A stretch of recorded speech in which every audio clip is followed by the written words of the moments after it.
Welcome to Edgework on the Hammer Betting Network with our regular crew, Zack Bodenstein, and the guys from the fourth period, Dave Pagnotta, Dennis Bernstein. Guys, before you guys head off to Florida for the All-Star Game, make us all jealous again, we're going to talk more hockey, and obviously there's a lot to talk about. I think, Dave, though, we have to start with Bruce Boudreau, the entire kind of Canucks dynamic that we're dealing with here. This is the most, hands down, the most dysfunctional thing I've ever seen.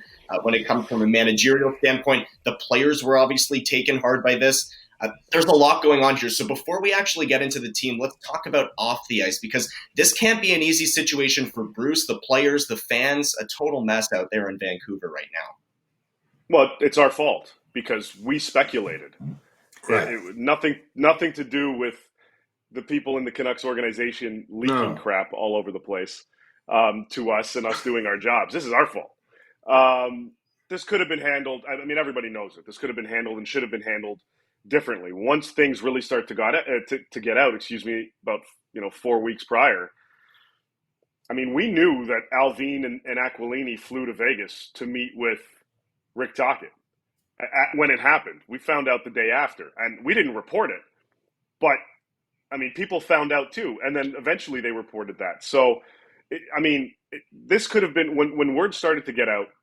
That's when they should have done something about it. It's unfortunate. Yeah, they had to wait for Talk to make sure that his schedule would have worked out. And maybe they penciled this date, but they moved up the press conference a day because we had first reported that Talk was in Vancouver, and then everybody else jumped on that. So you couldn't have moved up the actual decision. Just the way it was handled. If they would have came out and admitted and said, look, we're pissed off. We're upset that it leaked. It's not the way we wanted this to go. We've apologized to Bruce for the way that this thing played out. It got out. There wasn't really much else we could do at this point, but we wanted him to stick around until we were ready. We relayed that message, blah, blah, blah, blah, blah. If they just would have gone in that direction, fine. I think everybody would have understood. And if it didn't leak and it just started to leak over the weekend, then nobody's complaining. It's just the way that this thing was done. DB, it left a sour taste in a lot of people's mouths. And Bruce is saying all the right things right now. Yeah. His contract expires officially at the end of June. I'm curious to see what he has to say in July, because I could tell you it wasn't a pretty situation. Yeah, well, look, you can't have a coach in tears at morning skate availability and behind the bench. You can't have that. So, but here's the issue. It's not the issue, but here's the challenge. On the merits of the team's performance, you have every right to fire the coach. They're the third worst defensive team in the league. There's no structure. They've got a lot of talented forwards. They have no defense. It doesn't help that Thatcher Demko all of a sudden is a sub-900 save percentage guy. But when it got found out, you have to let him go there, and you have to appoint an interim coach. Yeah, if you want to wait 30 days for Rick Tocchet and the contract and all that stuff, that's great. But when it got found out, you pull the ripcord, you say, okay, we're going to dismiss Bruce as assistant. We're going to put an interim in there. And however it takes long to Rick Tocchet, and something fell through with Rick Tocchet because you were getting rid of this coach. It should have been very simple. Okay, it got found out. Okay, the team's not performing. That's it. Because if there was no leaks to the media and he was dismissed at any point, you look at the record and the team is 2 points or 4 points ahead of San Jose. It's way underachieving, and they underachieved for the coach that they achieved for last season. So on the merits of it for performance from a coaching standpoint, yes, no problem with the change. Everything after that point, sorry, it was real. And he's a really good man. That's he's not some jerk, right? He's a really good man. He's a lifer. And Zach, the funny thing, I don't know if you saw this video. Bruce Boudreau's first NHL goal for the Leafs was scored against Jim Rutherford.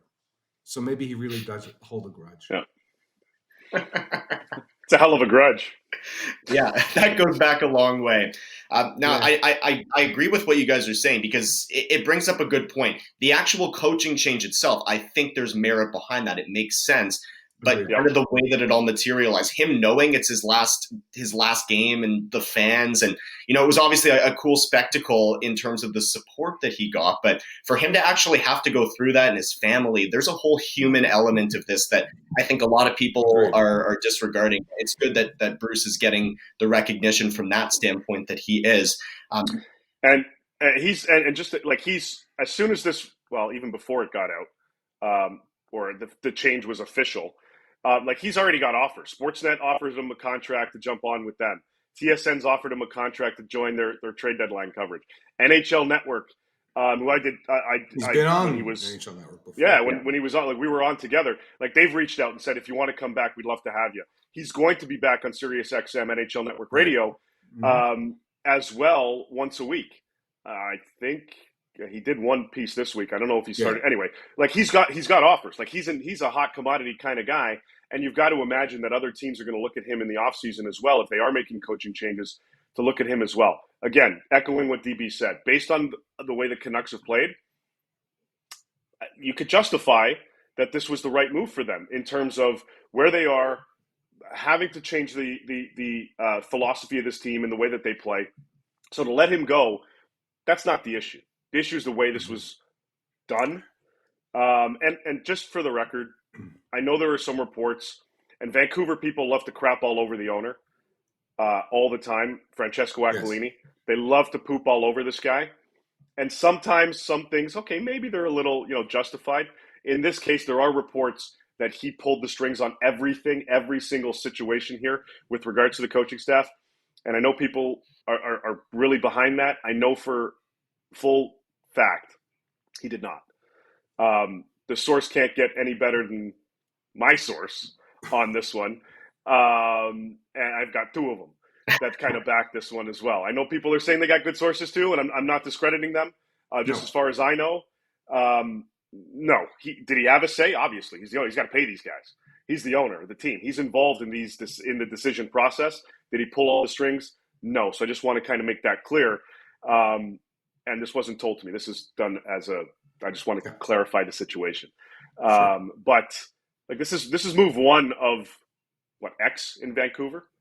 Horvat, Kuzmenko, they got to sign or trade. Like his agent just posted last night, money bag symbol with Kuzi on there. Like, so you have that.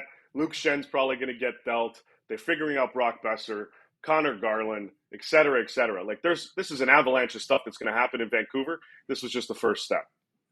I got a great Bruce Boudreau story. It goes to, I think Dave knows this from Sirius XM. Bruce is part of the rotation of guys that go in the discussion room.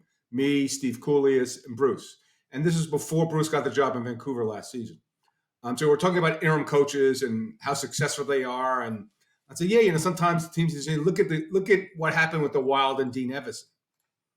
Except Dean Everson replaced Bruce Boudreau, and we're on the same round table. Right.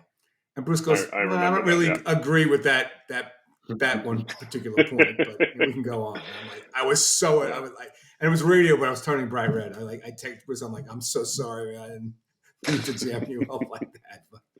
But Bruce is that quintessential nice guy. He's like, don't worry about it. Don't worry about it. So look, he's going to go home. He's going to relax. He's going to do TV. And then some team may want to have him sign up because apparently he's not done it. And if it was me, guys, I wouldn't want this to be my final coaching in the NHL. I'd want another shot, certainly, to prove myself. Not that he needs too much proving. The only thing he really hasn't done is win a cup. But a really good guy who got dragged through the mud. And look, he'll get paid on TV and he'll do very, very well. And then I think at some point, hopefully some team will tap him on the shoulder and say, look, we need your coaching ability. Exactly. You got to think he's going to be back at some point. We said the same about Barry Trotz. If they want that opportunity, there's got to be something out there for these guys. And I don't discredit that for a second, the fact that he's just an ultra nice person. You can see that. And, all the reports that were being leaked out from his own players crying in his office, like giving him big hugs. You can tell he had an impact on them. The player's coach. At what point, and what's that, TB? He's a player's coach, without question. And he did for that franchise, he saved Pettersson. Because Pettersson was playing like crap under Travis Green. He came in, and the kid took back off. And that so when you look back at his legacy, he didn't win championships. They didn't get to the playoffs. He got whacked in a very, very messy situation. But these players like Bo Horvat, like Pettersson, and look, Under him, JT Miller got an extension. Maybe that wasn't the greatest thing for Vancouver at this point, the way JT's playing. But he's a player's coach. He's well liked. So when you have like maybe a heavy-handed coach and you want to break, I think the other end of the pendulum is going to a guy like Bruce Boudreau. For me, I look at Vancouver and I see it as a managerial mess, and Bruce was kind of put in a tough spot because of the way this team's constructed. And I feel like the three of us have actually talked about that a lot. The fact that they were not built from the back out. They were kind of built front heavy, lacking depth. The back end, of course, a massive issue. The goaltending, you never really knew what you were going to get. You had a couple really good years from Demko. But the team wasn't really constructed well, and it kind of puts Bruce in a tough spot at that point. So, of course, you have to make some sort of move on top of the contracts and the trades. Bruce is out. Rick Tocchet comes in, guys, and the first game that the Canucks play against the Hawks under Rick Tocchet, not only is a jersey thrown on the ice within the 5 first minutes of the first period, but they won, and they outshot the Hawks 48-14. And I know it's Chicago DB, and of course we can say they probably would have done that anyway. Of course, they're playing with heavy hearts, but this team doesn't look like they're going to the playoffs. They're closer to the bottom Bedard standings than they are to an actual playoff spot. So at this point, you can kind of argue also, what was the point of the change now?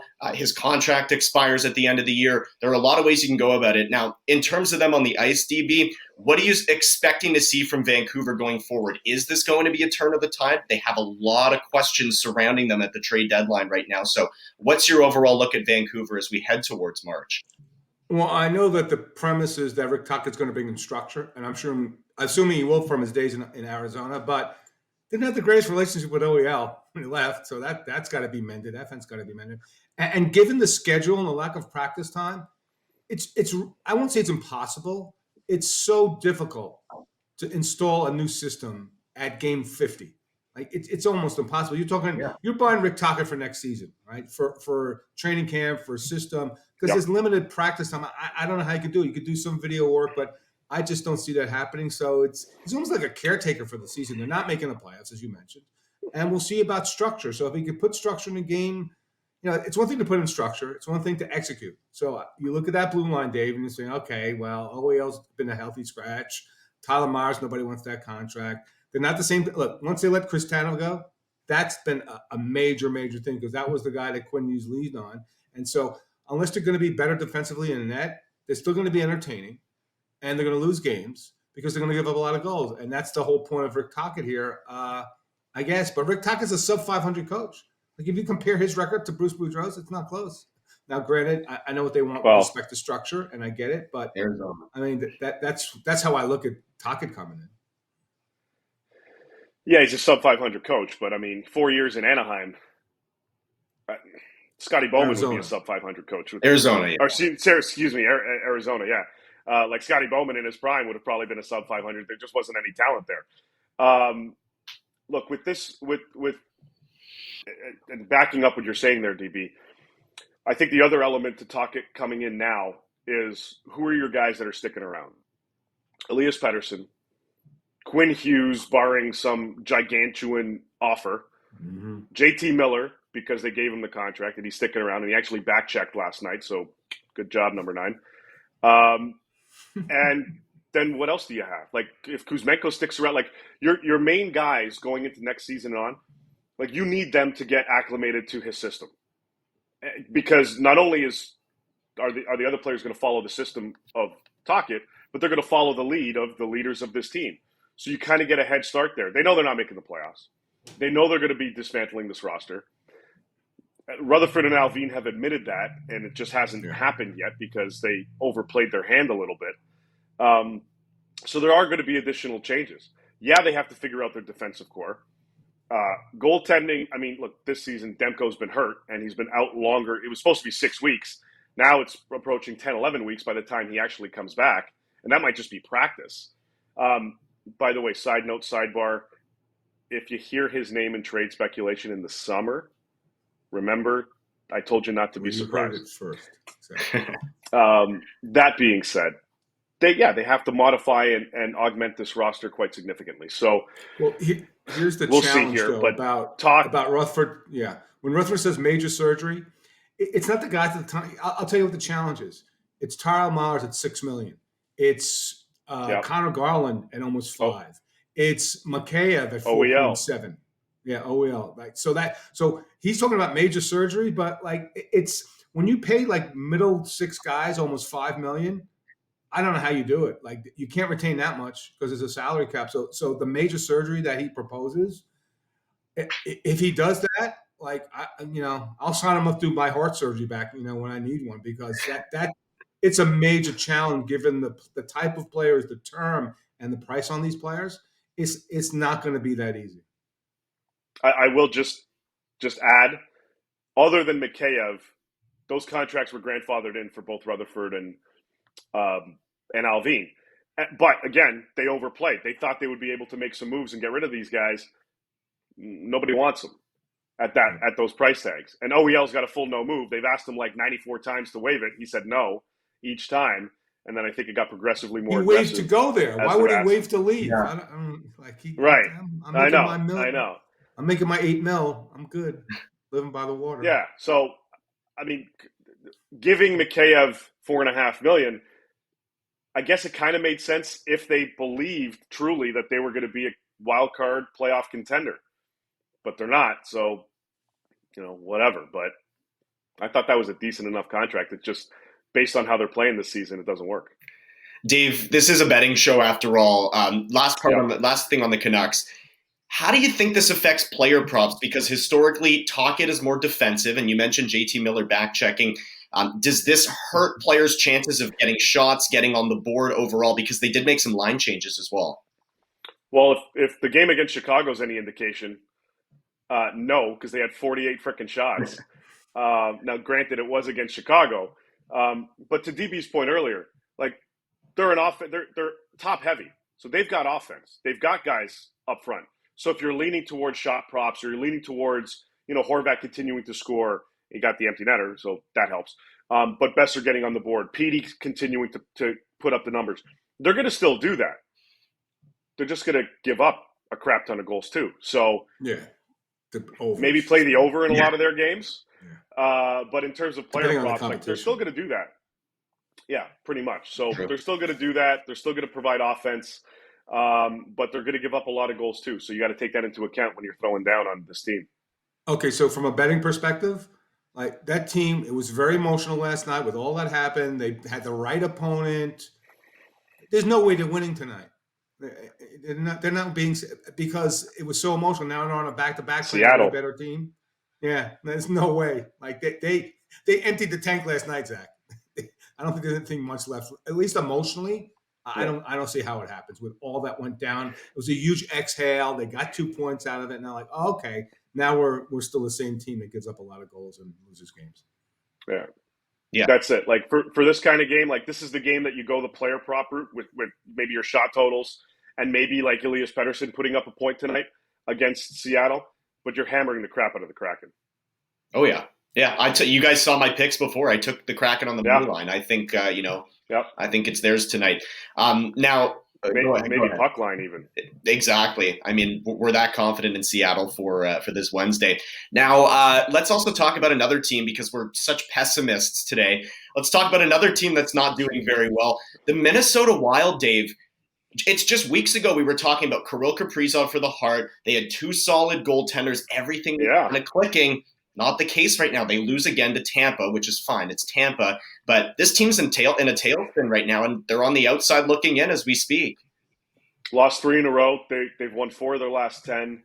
They're currently outside of the playoffs.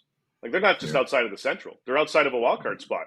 They're a point back of the Avs. They've played the same amount of games. Now, they're a point back at Calgary for that final wild card spot, but they got 2 games in hand. So there's some life there. And the Flames, and that's a whole – good job, Daryl.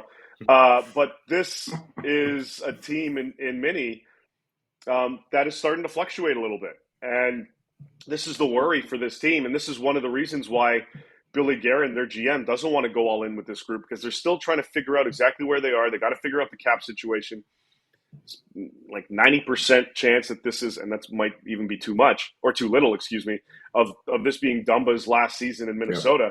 Yeah. So like there are a lot of question marks around this team, but they were doing it and staying in the race because Like Boldy was well, and he got his contract. And Kaprizov was killing it. He was third in scoring for a good stretch and then kind of dipped a little bit. And Gustafsson was holding the fort down because Flower was iffy. And there's a lot of iffiness on this team right now, and that's why they're on the outs. Yeah, and look, these teams are so damn streaky, though, Zach. Like next week, we'll be talking about them, how they're in second place in the division because they won 4 in a row.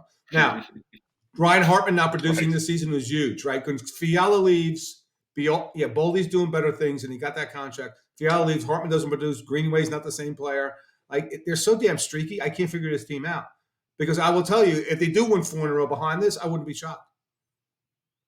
Speaking of Fiala, like this, it's like the Buffalo Sabres right now of the West.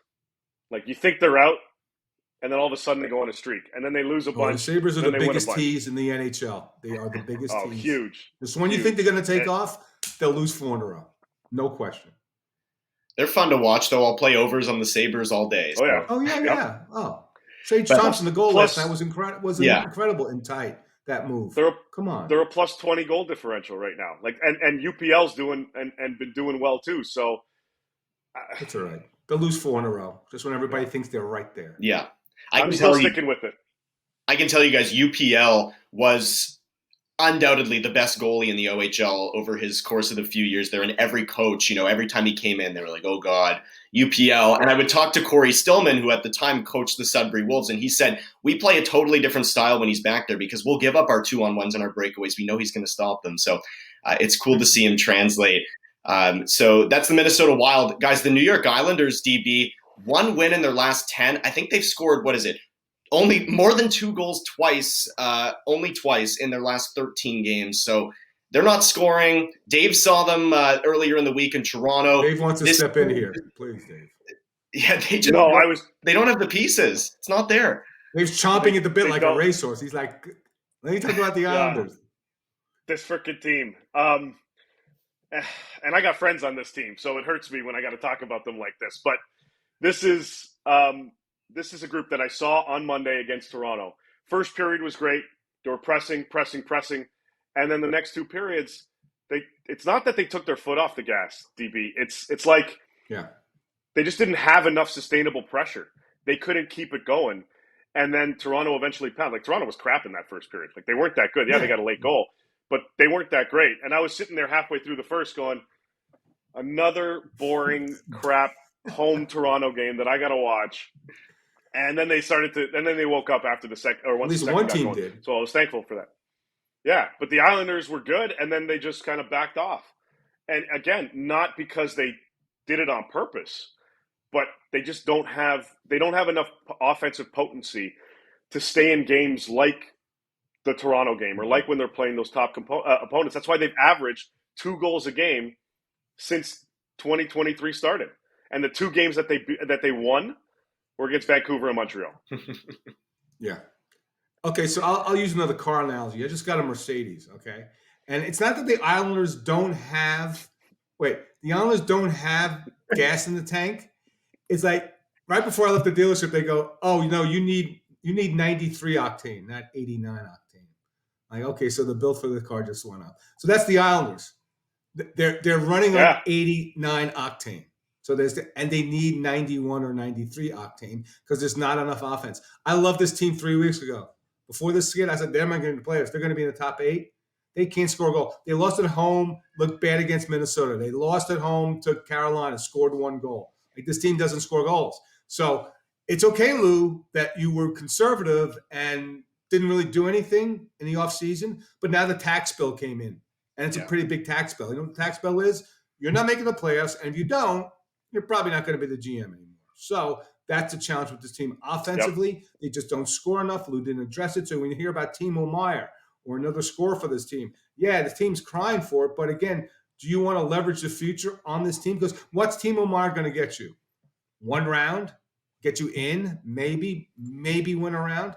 This isn't a championship team. There's not enough scores on this team. Even Zach Parisi's the top 3 goal scorers. Well, and he's having a nice season. I would argue. Go ahead. Please argue. Sorry, I would argue that, look, Meier, because he's controllable, because he's an RFA, that's exactly who you have to go after. Don't forget Horvat, forget Kane and all that. He's Like, a center. yeah, but I mean, like the other top guy. Forget about Tarasenko right now. Forget about Kane, as I mentioned. Like Timo Meier, that's who you need because you throw him on a line with Barzal, and you're doing well. You're rolling. The problem is the other problem with this team, not the fact that Lou wouldn't want to do it. I don't know if they have the assets to pull it off. Like, who are they going to trade? Ratty as part of a package? Like, I don't know. I would. There. But it's Ready not enough. three first rounders, maybe. That's about yeah, it. like right, and that's the thing. So like, it's not only that they have trouble trying to make those big moves and all the stuff, and Islander fans will continue to chirp and blah blah blah. And Johnny said he didn't talk to the Islanders. Well, guess what? Your agent did. So they were in on him. They missed out. They were in on Kadri. They screwed him over and missed out and dicked him around a little bit. So like, this is.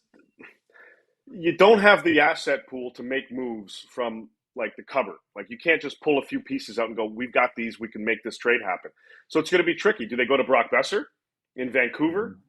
Buddies with Barzal? Maybe that it's another high price, but the price tag's a lot lower for him than it is for Timo Meier, and he's controllable for a couple more seasons. But to DB's point, you're right. I mean, losing the last year of his contract. How much more patient can he be? And from a betting angle, Zach, there's no way I'm betting on Ottawa tonight. The Islanders are not winning that game. They just don't score. They'll get 1 or 2 goals and lose like 4-2. And not only that, when you look at Sorokin and you look at his numbers, like 230 goals against, 930 something save percentage, he's 15-15-4. He's won less than half his games. So you can't blame okay, you want to build us like the Rangers and lean on Sorokin? You got to score more than 1 goal a game. That's the problem. His numbers on a different team. You'd be talking about Vezina. They're not. Yep. Look, Ullmark's going to win the Vezina without question, but they are comparable to Ullmark. When you get goals in your deeper team, that's what happens with the goaltender. So you can't blame the goaltender at all. He's done the job. The GM has let this team down. He thought that. Here's what I'll just leave with this. He thought that this was the same team that went to Game 7 against Tampa a couple seasons ago and lost it by 1 goal. And it's clearly not the same team. Yeah, I mean, you stole what I was going to say about Sorokin. He might be the 3rd most talented goalie in the league. You could argue that all day, but he won't score goals. Adam Pelech, he might be the best shutdown D in the league. He won't score goals. We know what this team's problem is. They're the anti-Vancouver Canucks, where they've built from the back out, but they have nothing to show for it. Barzal, he's flashy. He's not putting the puck in the net. And, they need more pieces. What happened to Beauvillier? You mentioned that Game 7 against Tampa. What happened to him? I mean, he looked like he was going to be a 30-goal guy. Oliver Wahlstrom, he's hurt right now. Yeah. What happened to him? These guys are just not producing. They haven't really built much from the pipeline. So Atu Ratu, like he looks pretty good, but what's he going to be? And obviously he's nothing right now in terms of making them competitive to be in the playoffs. So there's a lot with the Islanders that we have to kind of talk about here. And you mentioned that you think they're going to lose tonight. I have the under just because them and Ottawa, they're both not scoring. And Sorokin has done the job, but this team can't score. And so you're not gonna compete if you can't score goals in this league. A guy who can score, at least dish them, is Erik Karlsson. He's having a phenomenal year. But yeah, and DB, you were looking at the Norris odds, and things are kind of flipping. Yeah. It looks like in Karlsson's favor. We never thought we were going to be saying this coming into this season. You've got Adam Fox, you've got Cale Makar, but what a season from Erik Karlsson. And let's just get your overall take on the Norris as we head into crunch time here in the league. Yeah, well, the best defenseman in the league is Cale Makar. There's no question. Right? If I want to win one game and I'm picking defenseman, it's going to be Cale Makar. But the fact that this guy, and with respect to the point totals for Karlsson, look at those numbers. Say, okay, he must be a cookie monster on the power play. It's just the opposite. He leads the league in even strength points. If he gets to 100 points, he's winning the Norris, without question. As great as Cale might be, and Cale misses games, and his point total isn't there. This guy gets to 100 because remember, Yossi was trying to get to 100 last year, didn't get there, didn't win the award, and Cale rightfully won that award. But this guy gets to 100, he's winning the Norris. I think that's presumptive, and I think barring an injury, which with this player's history, maybe it happens. But for right now, in the moment, he's the favorite. He's a clear-cut favorite. And again, if he hits the century mark, he's going to win the award. Yeah, Eric Carlson has had a tremendous year. And you mentioned Yossi, like so much talent back there. We were just talking about Adam Pelech, but guys that can really produce offense from the back end. It's really impressive. Morrissey's doing great. What's that? Who's doing great? Well, Josh Morrissey as well is doing fantastic. Oh. He's been fantastic with the Jets. But I mean, if Carlson wasn't having the season he's having, there'd be a lot more attention on Morrissey's performance this season. Yeah. But Erik Karlsson's just been running away with it because there's no stopping his game. He's, again, 5-on-5 points, even strength points overall. He leads the league. That's ahead of that guy. What's his name? Connor, and this guy Sidney, and the other guys. Yeah, it's a great comeback season. It's a great story, and look, it's going to feed the fire with respect to trade speculation over the summer. Even though I don't know how they do it. That has to be like a three-way. Like maybe Erik Karlsson at $8 million might be attractive. But you're betting him being healthy for the rest of the contract, which I don't really see. And that would mean the Sharks would have to retain, for as many years as he has left. And there's a lot of great speculation around Timo already. So we'll see what happens with that team. But that could create a market, the fact that he is playing like prime Erik Karlsson. So we will see with Erik Karlsson and, of course, the Sharks, as that team is obviously in a retool as well. While we're on the topic of awards, and while you brought up that Connor McDavid guy, which I think I heard the name last week, but it rung a bell. Nobody has won both the Rocket and the Art Ross since 2007-2008 when Alex Ovechkin did it. McDavid right now on top in terms of the points race and the goals race. Dave, that would be some sort of accomplishment if he were able to do that this year. We know he's going to win the Art Ross, but where we stand right now, 40 goals leads the league. Can he do it this year? Yeah, there's no quit. I'm just pulling it up now to see like the guys behind him, and this guy like Pasta's got 37, and then it's Thompson at 33, Rantanen and Robertson at 32. Like unless Austin goes on his tear and he scores in bunches at certain times, like he's consistent, but then he's got that big spurt where he pops in like 10 goals in 4 games. I mean, this is Connor's to lose at this point because it's consistent. Like he's doing great. Like it's not like he's got like Joe Thornton a number of seasons ago where he had like 18 goals or something like that, but he had like 80 something assists. Yeah, like he had over 100 points and it was like 80 something assists. This isn't what Connor's doing. He's not just dishing it off. He's taking control and finishing. So, he's probably going to be around 60 goals. Like this is going to be another back to like. They're going to be with Austin getting 60 now, and Connor just being like, okay, I could do this too. Like I think he could. I think he's going to pull that off. And I mean, how can he not be the clear-cut favorite right now to win both of these awards? Yeah. Well, look, if you want to win like 10 cents on a dollar, or maybe 5 cents on a dollar, you would bet him to win the Hart, right? But if you, I don't know if you can do this, but if you can parlay him with another award like the Art Ross and the Rocket, or the Rocket and the Hart. Like that's the play for Connor McDavid. I think that's you might get some value out of that. And look, everybody said, "Oh yeah, Connor only scored 44 last year, and Austin scored 60, and so Connor's not really a goal scorer." And Connor said, "Okay, watch. You don't think I'm not a goal scorer? Okay." And they needed it because Kane went out, so even more of a sense of urgency. So you saw early in the season, Zach, he was shooting to score. Like he sets up guys and stuff like that, but he was looking for his shot, which he's really not that he wasn't. But he was a pass first guy. Now if the shot's open and he's got an open guy, he might take that shot. So that's why I see it. And so it was every time people challenges Connor, the 200-foot game, he got better at that. You're not good at faceoffs, he got better at that. Hey, you're not really a goal scorer, premier goal scorer. He got better at that. So I'm just waiting for the next challenge for this team. And I think that's how you play Connor McDavid from a betting angle. Like you're not going to get value on a singular type of thing with respect to the Rocket or the Hart, but maybe a parlay on some of the awards might get you some value. Yeah, I mean, Art Ross, Hart, the Ted Lindsay. I was going to drop that. Yeah, I was going to say Ted Lindsay as well, voted by the players. Who? Maybe Pasta? Maybe? But the only way he's going to get beat out would be Pasta on the Rocket Richard. Like that's the guy, right? If Connor gets hurt, he gets a little bit slumped. Because Pasta's not going to stop because he's playing for a contract. So that's not going to stop. So he wants to hit that total as much as possible. That's exactly it. Like if they don't get that contract done by like the trade deadline, then he may be like, all right, I'm going to shut this down to the end of the season because I want to focus. And then I want to score 70 to really piss you guys off and make sure I get $13 million a year.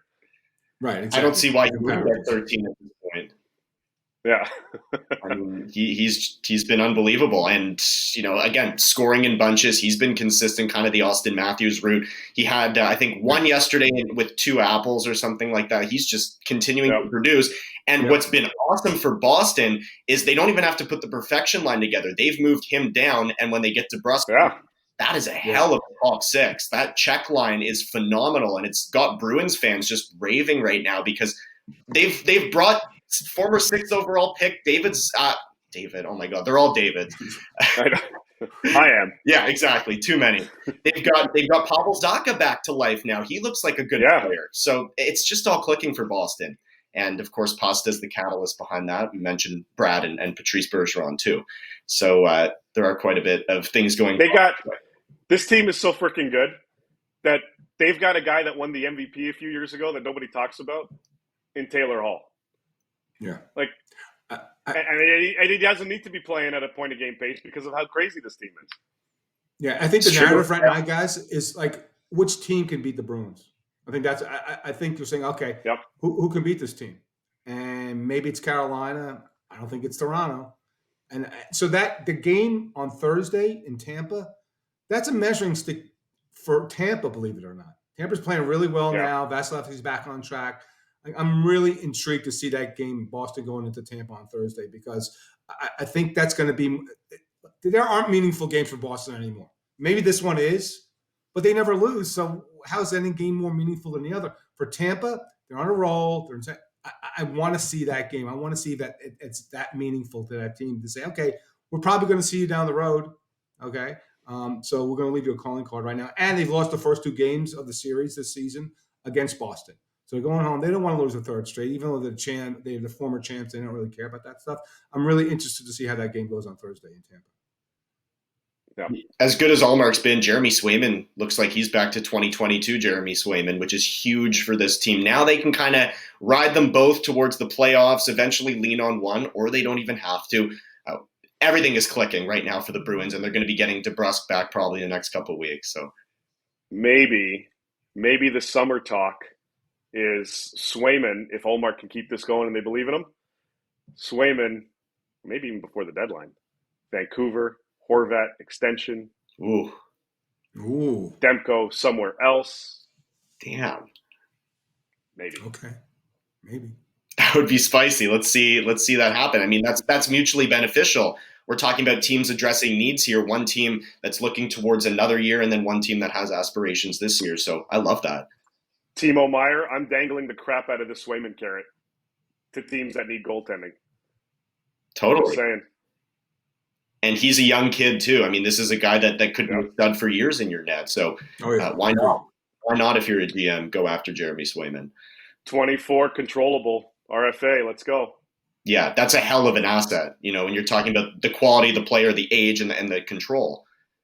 Hell of an asset for any team that would go out there and get Jeremy Swayman. So we have touched on a couple of bets for tonight. This is Wednesday, January the 25th. We talked about the Kraken. I think all of us are in consensus here that the Kraken will beat the Vancouver Canucks tonight. DB, you also have the Senators over the Islanders. Was there anything else you were looking at beyond those two? No, just those two, because I'm so off the Islanders right now. It's just I don't think they make the playoffs, so I just don't like the way they're playing right now.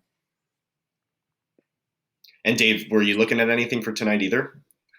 Yeah. Well, I'm taking this is an easy one, but I'm going to take the Oilers on the puck line over the Columbus Blue Jackets, just because, obviously. But I'm also going with the Zach Hyman. I think he's going to keep it going. I think Zach Hyman pots one in tonight, so I'm going to Hyman anytime goal for the Oilers tonight. A wannabe Zach. I like it. So you've got Hyman. I've got Boone Jenner getting on the board. I think he's scored in 2 straight games. They've got the Oilers tonight, like you said. No Evander Kane. Boone might be more free to play his physical game. He's back on the top line. And when it comes to the Oilers, we know they're not the strongest defensive team. Their goaltending's been better lately, but you never know what you're going to get. So I feel like if Columbus gets 1 or 2, it's going to come from either that top line or the top power play, which he's pretty involved in. So I've got him on the point prop. I've also got him on the shot prop. And then I'm also taking the Kraken on the money line just to play it safe. And then I'm also going to go with the under in the Islanders and the Sens because both these teams just refuse to score. And Sorokin's great. Ottawa's goaltending, you don't know what you're going to get. But overall, I don't think any team is scoring more than 2 goals in this game. If the weather holds out, because I'm here in Toronto and there's supposed to be some huge snowstorm that's about to start, and I'm just looking and it hasn't started yet. So I may or may not be at that game tonight, depending on the weather. But I'm going to take the under, as well, in Rangers and the Leafs. I think this could go either way, probably New York's way, but I'm going to stay off it, and I'm going to take the under in that one. Yeah, Samsonov and net at home. Totally different goalie at home on the road. Yeah. The record speaks for itself, but you can tell he's kind of fighting pucks a little bit. He's not all that comfortable. He's getting the job done, no question. No. But long term, I mean, we had question marks about this goaltending. This goes back to our first episode before the Leafs played their first game of the year. What were we going to get from Matt Murray and Ilya Samsonov? So far, it's been kind of inconsistent up and down. Yeah. I think Samsonov takes over. I said that at the start of the season. But, we'll see. We got, 30-some-odd games to go. So we've got a few games for tonight. Of course, it's a loaded schedule for this week, which leads up to the trade deadline. You two are not oh my goodness, the All-Star game. Of course, the trade deadline, but the All-Star game coming up, guys. You two will be there in Sunrise. That seems like it's going to be a good time. Anything specific that you're looking forward to as we get, a week out or so? Well, I'm trying to see if I can get Dennis on the dunk tank. So I'm going to see if my accuracy is good enough to pull that off. Yeah. I'm happy to climb up. And Dave, I guess you reported this that there's not going to be any alligators in the water for those skill competitions. No, they were trying to. Yeah, well, the NHL's email that explained everything, all the skills. They were trying to do like instead of hockey pucks, you're using like frozen beef, like burgers, and like semi-frozen so that the alligators can eat them. I think they ran into a few risks with that, so they probably have pulled that out, unless they're going to surprise everybody. But I'm sad to say that as of now, no more alligators at All-Star Weekend. The greatest thing, Zach, about, and I know people crap all over All-Star Weekend, but they don't see it from the optics that we do. For me, the greatest thing is the first time NHL All-Stars that come down and have a great time. I'll never forget, Dave and I were in St. Louis, and Jacob Slavin made the All-Star team for the first time, and he has a big family. They were all there. They were so proud of him and stuff like that. So it's in his family skates and stuff like that. So I think that is the biggest impression. It's the first time. Look, Sid, Connor, whoever, Leon, they don't care. But it's the first time guys that get that, like a guy like Kevin Fiala here in Los Angeles. It's meaningful to them. I think it really is, and not even to them because it's an exhibition game, but to their families. It's an accomplishment. It's an achievement that they should all be proud of. It's a fun weekend. We always have a great time there. The players do. The players that come, look, I get it. Like some guys don't want to go. They want the rest. They're playing for a Stanley Cup. But for the guys that come down, they always seem to have a great time, especially, like I said, the first-timers that can, show themselves off and their family and, for all the hours that were put in behind the scenes to make them NHL All-Stars. The Strip on South Beach might be pretty busy and pretty lit, as they say, for the All-Star weekend. Dave might be, Los Olas. Yeah. Los Olas in Fort Lauderdale, that street's going to be busy. Yeah, just behave yourself, remember. Maybe we never do. Drop into American Social or a couple other spots. We may be there. All right, so if you are in South Beach, of course. Dave's ping. It's on his tab. Just ask for Dave Pagnotta. Exactly. And check out their stuff on the fourth period. Excellent stuff as we lead up to the All-Star weekend, but also, as I mentioned, the trade deadline. I kind of got ahead of myself there, but a lot of great stuff, a lot of great scoops, and a lot of exciting stuff to look forward to on both of those fronts. So, guys, thank you, and we will talk next week. And, of course, let's enjoy the hockey, enjoy Florida, and we will see you all next week.